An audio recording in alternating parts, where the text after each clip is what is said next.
Hello and welcome दोस्तों to 5 minutes engineering. आज का वीडियो वाकई बड़ा कमाल का होने वाला है दोस्तों, क्योंकि आज का मुद्दा ही बड़ा कमाल धमाल बेमिसाल बहुत ही इंपॉर्टेंट टॉपिक जिसका नाम है हाइपोथेसिस टेस्टिंग। इसके ऊपर तो एक प्रश्न बनता है, ऐसा हर एक वो बंदा कहता होगा जो कि भैया आपका पेपर डिजाइन करता है, उसमें क्वेश्चंस डालता है, तो एक क्वेश्चन तो भैया इसके ऊपर बनता ही। तो अगर ये क्वेश्चन आपके क्वेश्चन पेपर में अगर आ जाए तो आपका उत्तर क्या होना चाहिए, आंसर क्या होना चाहिए, चलो उसके बारे में जरा चर्चा करते हैं with a proper framed example, with proper computation, visualisation, सारी चीजों के साथ आज ये मुद्दा आप तक मैं पहुंचाने वाला हूं। मेक श्योर कि आप इस वीडियो को अंतिम सेकंड तक देखें ताकि आपको ये सभी प्रश्नों के उत्तर मिल सके, और अगर मिल जाए तो ऑब्वियसली इस वीडियो को लाइक और सब्सक्राइब चैनल को करके जरूर जाइएगा। चलो यार भैया शुरुआत करते हैं। हाइपोथेसिस टेस्टिंग, ये जब नाम आता है ना हाइपोथेसिस टेस्टिंग, ये दो शब्द जो है ना बहुत उफाने मारते हैं, बहुत चर्चे में आते, ट्रेंड में आते हैं। आईएस यानी कि इन्फरेंशियल स्टैटिस्टिक्स। इन्फरेंशियल स्टैटिस्टिक्स मतलब क्या? वैसे मैं पहले भी स्टैटिस्टिक्स प्लेलिस्ट में इसके बारे में बहुत ज्यादा चर्चा कर चुका हूं, लेकिन चलो यहां पे मैं एक ब्रीफ में मेंशन कर देता हूं कि मान लो भैया ये आपका पॉपुलेशन पी है,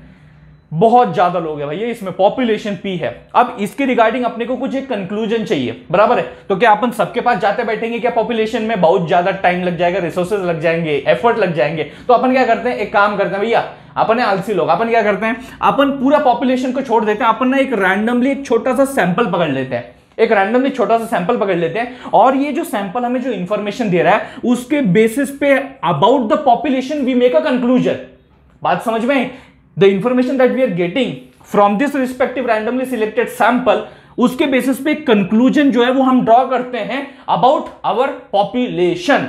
और ये कंक्लूजन ड्रॉ करने में हमारी सबसे ज्यादा जो मदद करता है वो है ये फंडा हाइपोथेसिस टेस्टिंग। लोकेशन समझ में आ गया? लोकेशन समझ में आ गया आपको? हाइपोथेसिस टेस्टिंग का समझ में आ गया इस्तेमाल? ये सारी चीजें जो है आपको पता होनी चाहिए, बहुत ही बेसिक फंडामेंटल चीजें जी, ठीक है? तो ये जो है यहां पे इस्तेमाल में आ रहा है। अब इसमें टेस्टिंग अगर हम लोग कर रहे हैं तो उसमें बहुत सारे प्रकार होते हैं यार। जेड टेस्ट ले लो, टी टेस्ट ले लो, फिर एफ टेस्ट ले लो, बराबर? चाय स्क्वायर वाला फंडा भी आता है। तो ये सारी चीजों को बड़े डिटेल में एग्जाम्पल सहित अपन देखने वाले हैं। आज जो Z टेस्ट है उसका एक तरीके से जो न्यूमेरिकल मैं लेके आ गया हूं, और इसके ऊपर बहुत ज्यादा चर्चा जो है, बहुत सारे क्वेश्चन जो है आपके एग्जाम में भैया पूछे जा सकते हैं। So we are going to study about this respective thing, जिसके न्यूमेरिकल के आंकड़े आपके सामने हैं। But before moving to that part, hypothesis testing में ना दो टाइप के हाइपोथेसिस जो हैं वो आपके समक्ष आते हैं।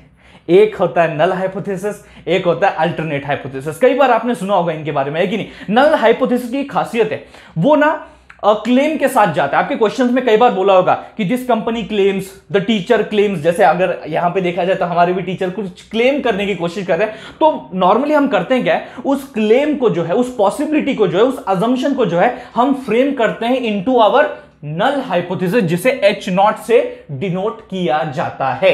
मोस्टली वहां पे हम सिमिलैरिटी की, इक्वालिटी की, समानता की, सेमनेस की बातें यहां पे करते हैं। जैसे कि यहां हमारे भी एग्जांपल में जो है एक टीचर जो है उनके क्लास में एग्जाम कंडक्ट करते हैं और बोलते हैं भैया हमारे बच्चों का जो एवरेज स्कोर है वो 50 है। तो भैया नल हाइपोथेसिस तो समझ में आ गया कि म्यू इक्वल टू डायरेक्टली 50 बोल रहा है। जो क्लेम है उसी को हमने यहां पे भैया टेस्ट पे रख दिया है, अपने H0 में मेंशन कर दिया है। अब अल्टरनेट हाइपोथेसिस भी हम मेंशन करते हैं जो कि इसका ठीक उल्टा होता है, जो क्या कहता है कि आपका म्यू जो है, हम नहीं मानते आपके क्लेम में, हम नहीं मानते कि वो भैया 50 मार्क्स जो है, स्कोर जो है वो आपका एवरेज आया for that particular exam, for that your respective class. हम नहीं मानते भैया, इट इज नॉट इक्वल, हम सीधा सीधा डाल देते हैं। अब नॉट इक्वल से क्या मतलब है मेरा? नॉट इक्वल से मेरा मतलब है कि mu can be less than 50 या फिर mu can be greater than 50, यानी कि वो दोनों दिशाओं में भाग सकता है। बात को समझो, आपका जो रिस्पेक्टिवली म्यू है, जो आपका like mean of the square है, वो दोनों दिशाओं में भाग सकता है। तो इसे हम बोलते हैं टू टेल, एक इधर भी टेल जा रही लेफ्ट में, एक इधर भी टेल जा रही राइट में, तो ये टू टेल हो गया, बराबर है? और ऑब्वियसली जब हम लोग एक डायग्राम बनाएंगे उसमें ये और अच्छी तरह आपको समझ में आ जाएगा। जब हम लोग ये Z जो वैल्यू निकालेंगे उसको वहां पे रखने वाले हैं, और उसके साथ साथ हम लोग ये समझने वाले हैं कि क्या हमें रिस्पेक्टिवली अपने नल हाइपोथेसिस को रिजेक्ट करना चाहिए या फिर एक्सेप्ट करना चाहिए। कई बार हम लोग इसे ऐसे कहते हैं, वी फेल टू रिजेक्ट। अब फेल टू रिजेक्ट का मतलब क्या होता है? We fail to reject the null hypothesis का मतलब क्या होता है कि हमने उसे एक्सेप्ट कर लिया। सही बात है कि नहीं? और एक बात तो अटल है, एक बात तो तय है कि दोनों में से एक ही एक्सेप्ट हो सकता है। अगर एक एक्सेप्ट होगा तो दूसरा रिजेक्ट होगा, क्योंकि दोनों ही एक दूसरे के अपोजिट कंडीशंस होती हैं। ये सिंपल सी बात है, आप समझो ना। Equal to not equal to, दोनों एक दूसरे के अपोजिट है, उसमें कोई भी म्यूचुअल नहीं है। समझो इस बात को। म्यूचुअल कहने का मतलब कि कुछ कॉमन नहीं है, अगर मैं सिंपल भाषा में बताऊं तो कुछ कॉमन नहीं है इसके बीच में, आप ये समझिए, ठीक है। कुछ और भी भैया आंकड़े दिए हुए हैं जो कि आपको ज्यादातर तौर पे अगर ऐसे कुछ प्रॉब्लम स्टेटमेंट होते हैं तो उसमें ये आपको देना जो है लाजमी बन जाता है कि जहां पे अपने को जो है स्टैंडर्ड डिविएशन दिया हुआ है पॉपुलेशन का जो कि है भैया 20, यहां पे अपने को n यानी कि जो अपना सैंपल साइज है वो 100 बच्चों का अपन ने कंसीडर किया हुआ है, और साथ ही साथ x बार का डिनोट करता है आपका सैंपल मीन। क्या करता है? सैंपल स्कोर मीन, मतलब पूरी पॉपुलेशन तो बहुत बड़ी है, बहुत सारे स्टूडेंट का एग्जाम लिया गया था, उसमें से तो भैया 100 बच्चे अपन ने सिर्फ रैंडमली चुने, जैसा मैंने बताया था छोटा सा रैंडमली सैंपल लेते हैं, और उसका भैया जब उनको जो स्कोर्स मिले हैं उसका अगर मीन निकालूंगा दैट इज कमिंग अराउंड 30। अगर एक गौर से भैया ये डिटेल की तरफ देखेंगे, जो आंकड़ा हमें क्वेश्चन में मेंशन है n इज इक्वल टू 100 यानी सैंपल साइज आपके 100 है जो कि ऑब्वियसली 30 से ऊपर है, तो ऐसे हालात में, ऐसे केस में जो है आप कंफर्टेबली अपना जो Z टेस्ट है उसे कैरी आउट कर सकते हैं। यहां तक तो आंकड़े इंफॉर्मेशन अपने को सब जच रहा है, दिख रहा है, समझ में आ रहा है। अब इसे और बढ़िया तरीके से समझने के लिए एक विजुअलाइजेशन आपके सामने में लाना चाहूंगा, जो एक ऐसा बेल कर्व जो हमेशा हम लोग हाइपोथेसिस टेस्टिंग में हमारे सामने रखते हैं, हमारे चक्षुओं के सामने रखते हैं, वो कुछ इस तरीके से आपको दिखाई देता है जी, बराबर है।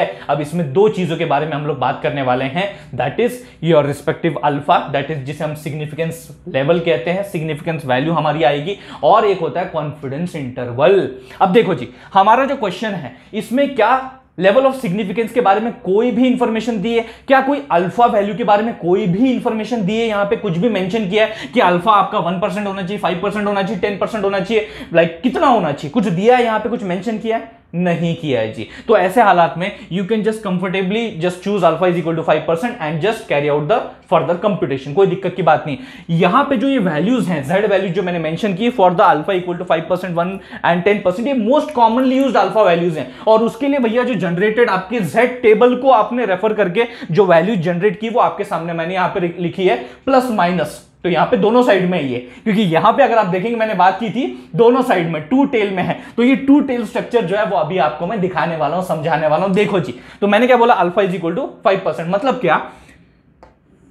इस साइड में यानी कि वन टेल, ये जो एक साइड का टेल है इसमें आपका 2.5% चला जाता है, और जो दूसरा टेल है इसमें आपका 2.5% चला जाता है। तो ये टोटल कितना हो गया भैया? 2.5 प्लस 2.5 इट बिकम्स योर 5%। अब ये जो 5% है ये आपका लेवल ऑफ सिग्निफिकेंस आपके सामने मौजूद है, आप बात समझ पा रहे हैं। और भैया इसको अगर छोड़ दिया जाए, अगर ये टोटल 100% कंसीडर किया जाए, इसमें से अगर मैं 5% निकाल लूं तो ये कितना बचते हो है? ये बचते हो भैया 95%। इसे क्या बोलते हो है? इसे बोलते हैं भैया कॉन्फिडेंस इंटरवल। अब आपको समझ में आ रही चीजें, आप अभी विजुअलाइज कर पा रहे हैं कि क्या मामला होता है, कैसे इसे सॉल्व किया जाता है, यही चीज आपको समझनी है। अब यहां पे एक बहुत ही महत्वपूर्ण मुद्दा मैं रखना चाहूंगा, जो भी Z वैल्यू अभी हम कंप्यूट करने वाले हैं इस फॉर्मूला के जरिए, अगर वो Z वैल्यू, अगर वो, गौर से सुनना, अगर वो Z वैल्यू आपकी इस कॉन्फिडेंस इंटरवल के अंदर गिरती है, मौजूद होती है, तो हम नल हाइपोथेसिस को एक्सेप्ट करेंगे। अगर आपकी वो Z की वैल्यू इस कॉन्फिडेंस इंटरवल में न गिरते हुए इस प्रोहिबिटेड एरिया में अगर गिर जाती है, जहां पे जाना मना है, अगर वो इस एरिया में आ जाती है, अगर ये सिग्निफिकेंस लेवल में आपको दिखाई देती है, इसका मतलब आपने उसे रिजेक्ट किया। किसे रिजेक्ट किया? नल हाइपोथेसिस को रिजेक्ट किया। तो इसे क्या बोलते हैं भैया? आपका ये कौन सा रीजन हो गया? Rejection region. और ये आपका कौन सा रीजन हो गया? Acceptance region. आप बात समझ पा रहे हैं? तो ये आपका एक्सेप्टेंस रीजन हो गया, ये आपका रिस्पेक्टिवली क्या हो गया भैया? Rejection region. किसका रिजेक्शन? नल हाइपोथेसिस का। एक्सेप्टेंस मतलब we fail to reject the null hypothesis. ये कुछ टर्मिनोलॉजीज है जिनसे आपको अवगत होना बहुत ज्यादा जरूरी है, ये हम लोग इस्तेमाल करते हैं, फाइनल स्टेटमेंट में लिखते भी हैं, ठीक है जी। अब इसके आगे थोड़ा बढ़ते हैं और एक्चुअल कंप्यूटेशन की तरफ जाते हैं, but before we go to the computation हमें पता तो होना चाहिए कि भैया इसकी लोअर और हायर लिमिट है क्या कॉन्फिडेंस इंटरवल की। बात समझ रहे हो? लोअर और higher limit in terms of, अगर मैं Z वैल्यू अगर बताना चाहूं तो वो मैंने यहां मेंशन किया हुआ है, I have mentioned it here.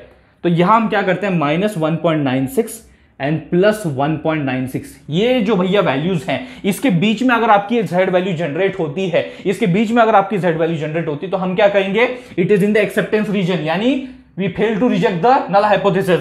अगर वो रिजेक्टेड रीजन में आती है तो भैया सिंपली रिजेक्ट करो और आपका अल्टरनेट हाइपोथेसिस सही कह रहा था, ये प्रमाणित हो जाएगा। सिंपल है कि नहीं? तो ये वाले फंडे भी समझ में आ गए, लिमिट भी समझ में आ गई। अब सीधा कंप्यूटेशन के ऊपर जाते हैं। तो Z वैल्यू क्या कहता है?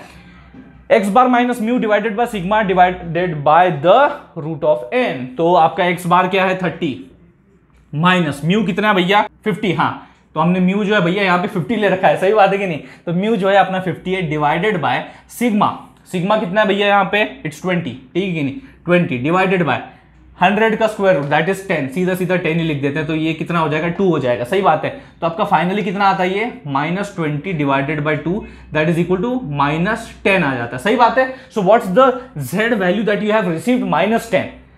गौर से देखना, अगर एक्सेप्ट होना है तो इस रेंज के बीच में z की वैल्यू होनी चाहिए, लेकिन what is the z value -10 आता है। अब ऑब्वियस सी बात है -10 कहीं ना कहीं यहां पे लेट से अगर मैं कंसीडर करूं तो वो यहां आता है, यहां -10 आपका लैंड करता है। इसका मतलब क्या निकलता है कि वो बैंड रीजन में आ गया है, प्रोहिबिटेड रीजन में आ गया है, यानी कि रिजेक्शन रीजन में आ गया है। तो हम सिंपली क्या कह सकते हैं कि वी आर रिजेक्टिंग, हम लोग क्या कर रहे हैं भैया रिजेक्टिंग द नल हाइपोथेसिस। ये चीज आपको समझनी है। Hopefully you are getting this simple point. लेकिन अगर मैं इस क्वेश्चन को थोड़ा सा और चेंज कर देता हूं, let's say the other side also ना, थोड़ा सा दूसरा साइड भी तो देखना बनता है, जरूरी है कि नहीं।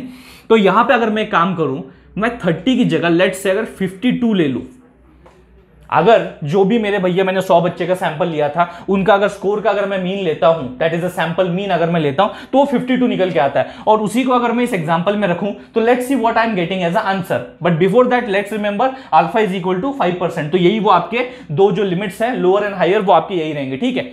Now let's see what the answer we get, ठीक है।